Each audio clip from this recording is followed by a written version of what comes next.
Thank you. That was great. Now, I have the distinct honor of introducing our keynote speaker.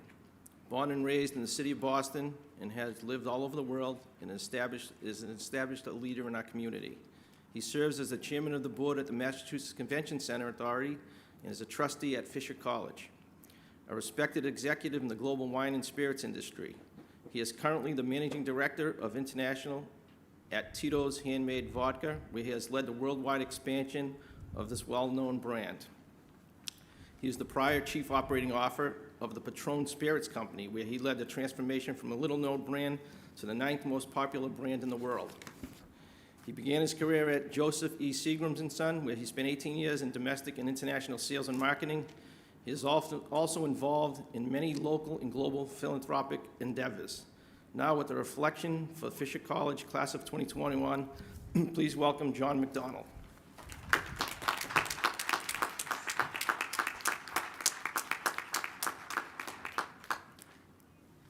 Good morning, everyone. Good morning. Okay, let's try that again, please. Good morning, everyone. Good morning. All right, that's much better. Thanks, Steve, for that kind introduction. Before I begin my remarks, I'd be remiss if I didn't acknowledge a couple of people. Janet, please stand up. Janet and her team worked very closely with the Massachusetts Convention Center Authority to work with the city and the state to make this graduation happen. You don't know how difficult a challenge that was. So I'd like everybody to stand up and please give a round of applause to the MCCA and Janet. Thank you, Janet. Did a great job. Trustees, alumni, faculty, parents, loved ones, and distinguished guests. Whether you're joining us in person or through the live stream, I want to welcome you to the 2021 Fisher College Commencement. It's an honor to be here with you today. To the class of 2021, congratulations, you did it.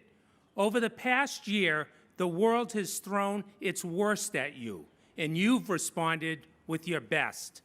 You've persevered through hardship. You've juggled classes, internships, jobs, and family obligations.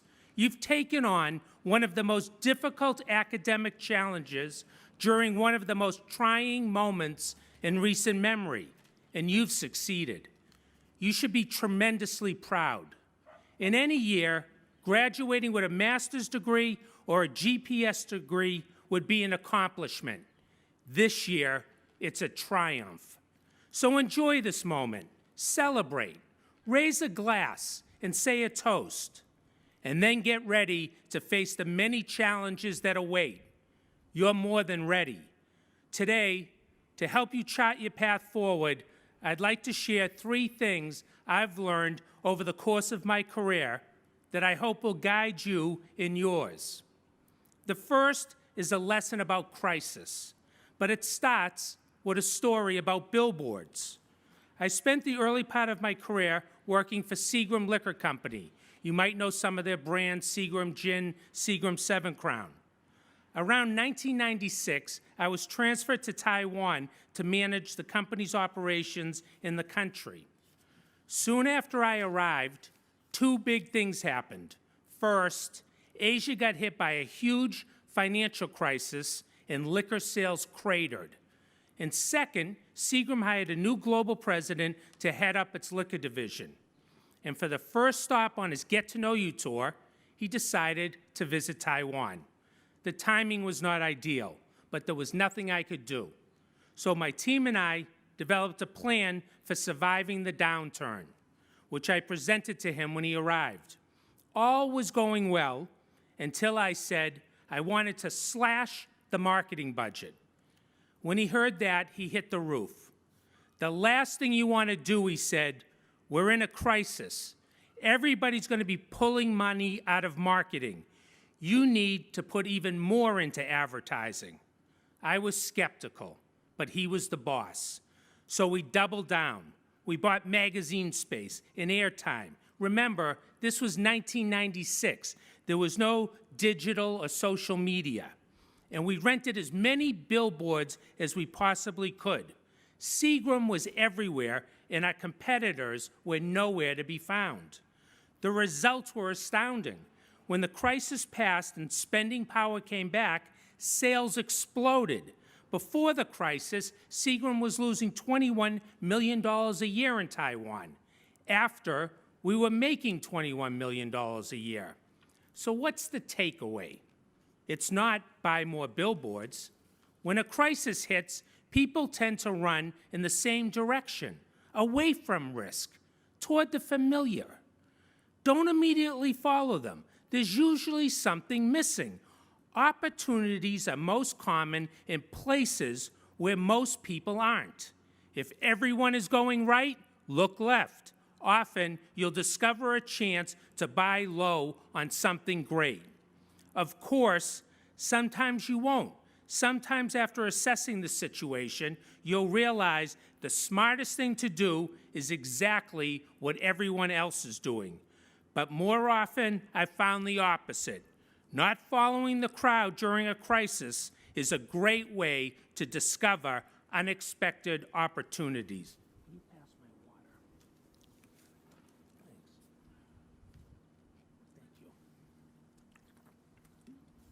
Thanks. Thanks. Okay, on to the second thing I'd like to share with you today, branding. Many of you I know are knee-deep in job applications. My heart goes out to you. It's a frustrating process. This candidate gets hired and that one doesn't. And from the outside, it's hard to tell why. It's a black box. Well, let me try and shed some light. Over the course of my career, I've sat in on a lot of hiring conversations, and I've learned this. People pick their employees the same way they buy their liquor. Imagine for a moment that you're in a liquor store buying vodka for a party. You're standing in front of a wall full of bottles, hundreds of different choices stacked from floor to ceiling. How do you decide which one to grab? Well, if you're like most people, you reach for the one you recognize, the one you've heard is good, the one you trust. And obviously, we hope that one is Tito's. You don't buy the bottle, you buy the brand. And the same thing happens in the hiring room. Every one of you has a brand. Your brand is what you're good at and what you're known for. And it's the most valuable professional asset you have. 9 out of 10 times, a candidate with a strong brand beats out a candidate with a weak one. So how do you build a strong brand? It starts with figuring out your unique selling propositions. What makes you an uncommonly capable candidate? Can you speak multiple languages? Are you good with tech and people? Are you willing to move to a new city or a new country to take the job? Do you have a master's or GPS degree from an amazing college, say like Fisher? In your resume, cover letter, and interviews, emphasize your unique selling propositions, the skills and credentials that set you apart, and then show the passion behind those propositions. Talk about why you do what you do. Tell your prospective employer what you love about your industry and what excites you about the position. And be authentic. Every great brand is built on authenticity. This school's brand is a prime example of that truth. Fisher is a local college with a global reputation. That reputation has been earned in large part by students like you through your genuine commitment to excellence, equity, innovation, and service. Take those values with you from Fisher. Make them a part of your professional identity. Hiring managers won't be able to resist. So that brings me to the final thing I'd like to share with you today. A word of advice about what you do after you get that job. In the late 2000s, when I was really rocking and rolling with Patron Tequila, I was on the road 250 days a year. I had 4 different homes in 3 different states and 2 different countries. It was exciting and fulfilling and really well-paying, and it was killing me. I was putting all of my time and energy into building someone else's business. I knew I should be thinking more about my investments, about getting involved with startups or developing a side business. I knew I should be spending more time with my wife and kids. I missed a lot of birthdays, but I loved my work, so I kept going. Until one day in May of 2013, when I woke up and I said to myself, I've had it. I cannot live like this anymore, and I quit. It was one of the best decisions I've ever made.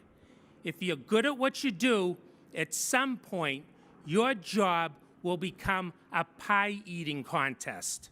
Your reward for winning will be more pie. The more work you do, the more work there will be. If you don't intentionally prioritize, your job will become all-consuming. So set aside a portion of your day, every day, to focus on yourself and the things you care about. Spend time with your family. Develop new skills and new passions. Start projects. Invest in startups. Build something you can call your own. And do so with confidence. You're building on a rock-solid foundation. Wherever life takes you, you'll always have come from Fisher. And whatever life throws at you, you'll always have made it through this enormously challenging year. Graduates, I began my remarks by suggesting you raise a glass to this momentous achievement. Though I don't have a drink, I'd like to propose an old Irish toast. May your pockets be heavy and your heart be light. May good luck pursue you each morning and night. Congratulations, class of 2021, and good luck. Thanks for your time and attention.